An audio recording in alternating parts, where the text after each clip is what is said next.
Intinya setelah kecelakaan tersebut, si Putri ini sangat-sangat meresahkan warga, teman-teman, hingga 40 hari.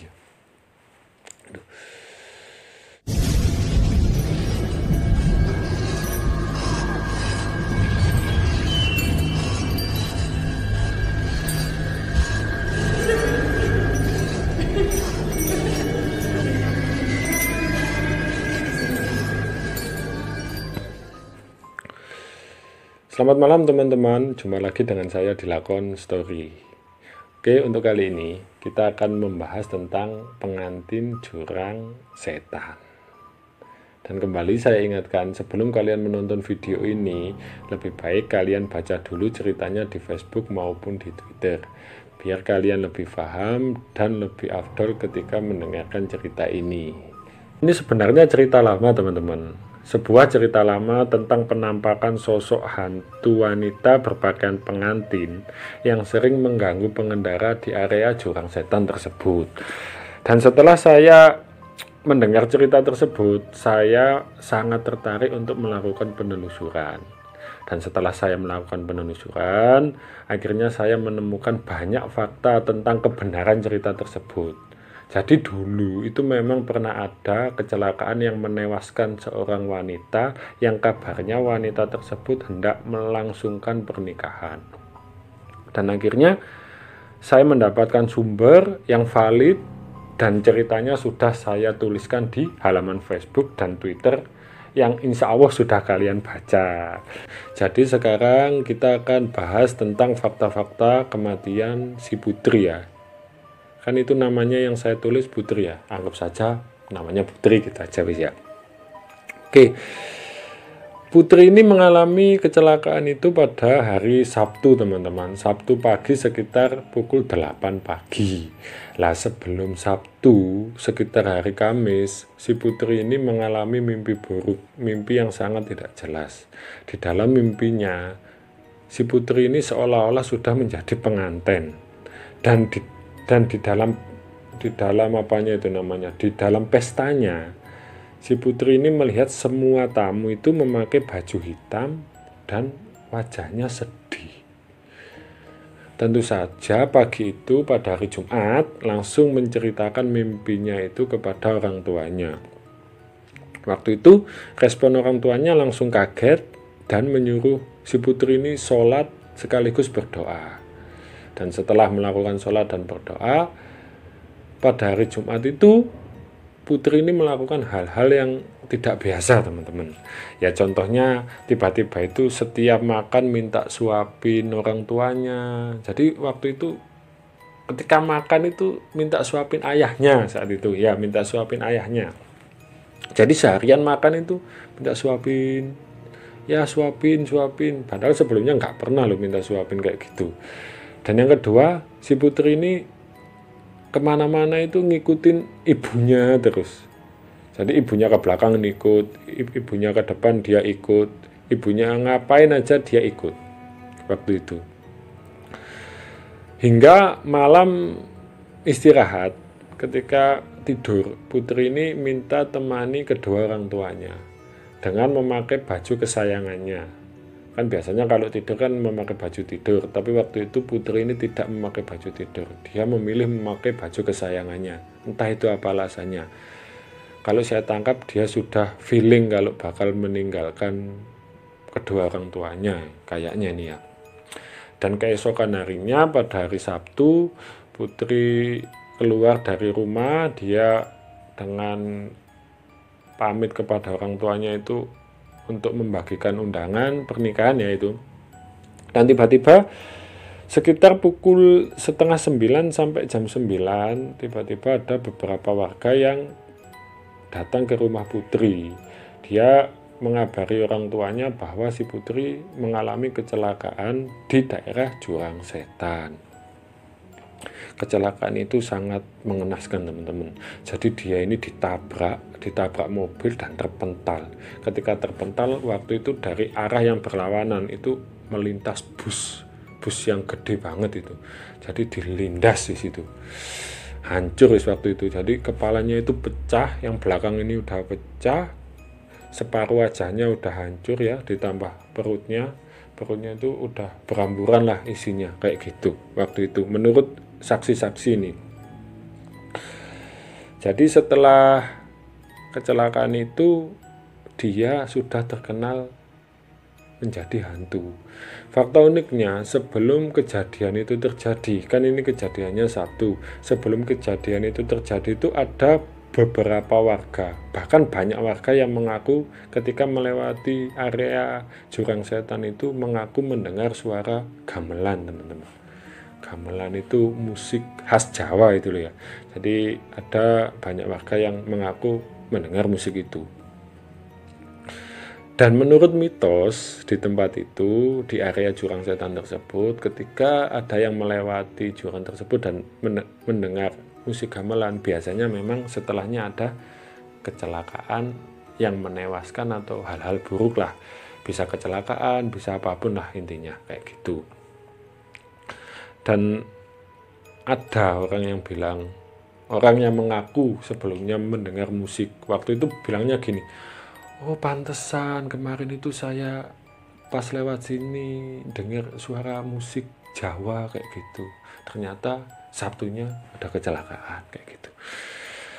Dan setelah kecelakaan ini teman-teman,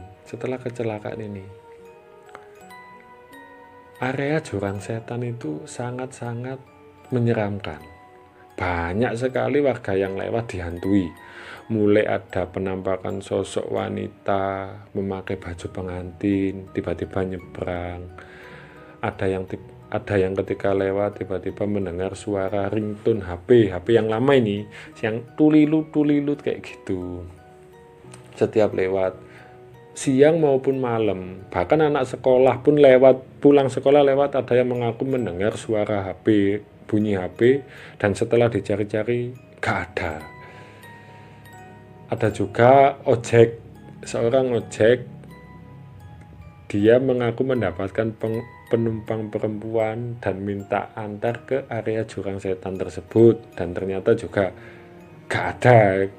Waktu sampai Jurang Setan, tukang ojeknya noleh ke arah penumpangnya gak ada. Yang paling epic ini menurut saya, ada salah satu tetangganya Putri itu dari luar kota itu pulang naik bus, kan kebetulan sekampung ya. Kemudian di bus itu mengaku ketemu Putri, teman-teman. Nah sedangkan ibu-ibu ini nggak tahu kalau si Putri ini sudah meninggal. Di waktu itu sempat ditanyain, loh kamu kan anaknya Mbak itu, gitu aja ya, anaknya Mbak itu. Oh iya Bu, dari mana?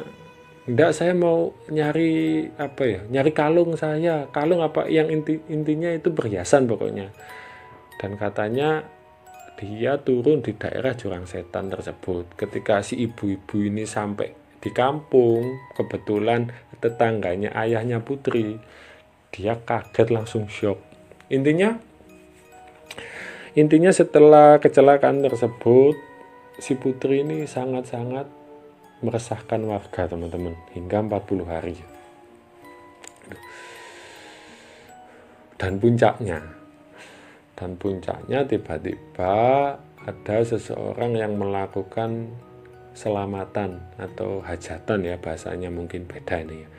Hajatan itu dengan nasi kuning, nasi tumpeng. Kalau kalian nggak tahu nasi tumpeng, ada satu orang yang melakukan selamatan tersebut tepat di Jurang Setan, di jalan tersebut, tepat di tengah-tengahnya. Dan akhirnya diketahui bahwa orang tersebut adalah pelaku yang menabrak Putri. Ini memang teman-teman, si pelaku ini memang nggak dilaporkan ke polisi atau gimana ya bahasanya. Intinya waktu itu nggak ada urusan sama hukum, soalnya menurut saksi mata semua, kecelakaan itu terjadi karena salahnya si Putri. Dan pihak keluarganya Putri pun mengajak damai, jadi urusannya kekeluargaan saja, nggak usah bawa-bawa kepolisian kayak gitu. Jadi waktu itu damai dan keluarganya Putri memaafkan kayak gitu. Dan setelah pelaku penabrak ini pulang, akhirnya di rumah itu diganggu sama si putri, teman-teman. Wong konon katanya itu istrinya sampai hampir gila, teman-teman. Istrinya itu sampai hampir gila. Anaknya 40 hari sakit gak bangun. Suaminya ini, si pelaku ini sudah hampir bunuh diri, teman-teman. Sudah hampir gantung lah. Dia berobat dan akhirnya diarahkan untuk melakukan selamatan ketika sampai 40 harinya, tepat di tempat dia menabrak si putri. Dan memang setelah 40 hari tersebut, ketika si penabrak melakukan selamatan, setelah itu mengunjungi makamnya putri, akhirnya gangguan-gangguan tersebut sudah lama-lama sudah menghilang. Tapi akhir-akhir ini juga masih ada yang sempat mendengarkan bunyi HP yang tulalit-tulalit itu.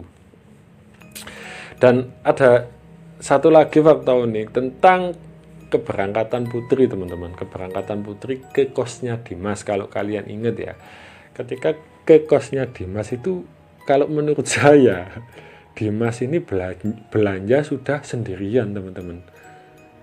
Itu ibu kos sudah nggak ngelihat kalau ada cewek dengan Dimas kok.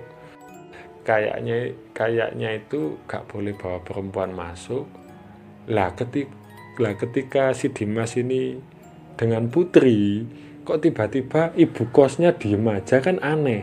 Kalau menurut saya ibu kosnya itu tidak melihat sosok putri saat itu.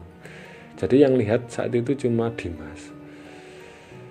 Ya memang kasihan sih, semuanya udah ditata, semuanya udah dipersiapkan. Tapi mau gimana lagi kalau Tuhan berkehendak lain. Ya kasihan sih ya. Saya ngangkat cerita ini itu memang kisah jurang setan ini sangat-sangat fenomenal waktu itu. Kenapa disebut jurang setan? Jalan ini tuh berliku, teman-teman. Jalan ini tuh berliku. Setelah tikuan itu langsung turunan tajam.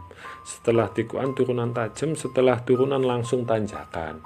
Lah di antara turunan dan tanjakan itu ada tembok pendek gitu loh, kanan kiri di samping jalannya. Biasanya dibuat duduk-duduk kalau orang lagi istirahat. Lah memang di area jurang setan itu nggak ada pemukiman warga, nggak ada. Itu kayaknya batas desa sih kayaknya. Kayak gitu. Ini ada satu lagi yang perlu saya sampaikan, teman-teman. Ini gini kan, saya ini sebagai orang Jawa. Dan menurut orang Jawa itu biasanya entah itu cewek, entah itu cowok, kalau dia mau jadi pengantin, biasanya seminggu atau 2 minggu sebelum hari H itu biasanya nggak boleh kemana-mana. Takutnya ya terjadi apa-apa kayak gini gitu. Soalnya kalau menurut saya pribadi nih ya, cowok maupun cewek kalau udah mau jadi pengantin itu dia mengeluarkan aura yang berbeda, teman-teman. Auranya itu udah gimana ya, beda lah pokoknya. Kita lihat pun sebagai orang awam pun biasanya udah beda, udah lebih seger, udah lebih gimana gitu ya kan. Itu kalau menurut saya loh ini. Nah biasanya aura yang keluar dari calon pengantin tersebut itu bisa menarik perhatian makhluk-makhluk halus kayak gitu. Oke, mungkin itu saja untuk video kali ini. Selanjutnya Lakon Story akan kembali membagikan pengalaman-pengalaman mistis yang ada di sekitar kita. Itu bisa jadi bersumber dari kami atau siapapun boleh menghubungi Lakon Story jika pengalaman kalian itu nyata dan mistis. Harus mistis loh teman-teman, siap. Kenapa harus mistis? Karena bisa jadi pengalaman kalian itu menjadi pelajaran bagi teman-teman semua. Oke, terima kasih banyak sudah nonton videonya. Jika kalian suka dengan video-video seperti ini, minta dukungannya biar channel Lakon Story terus berkembang. Terima kasih banyak. Selamat malam.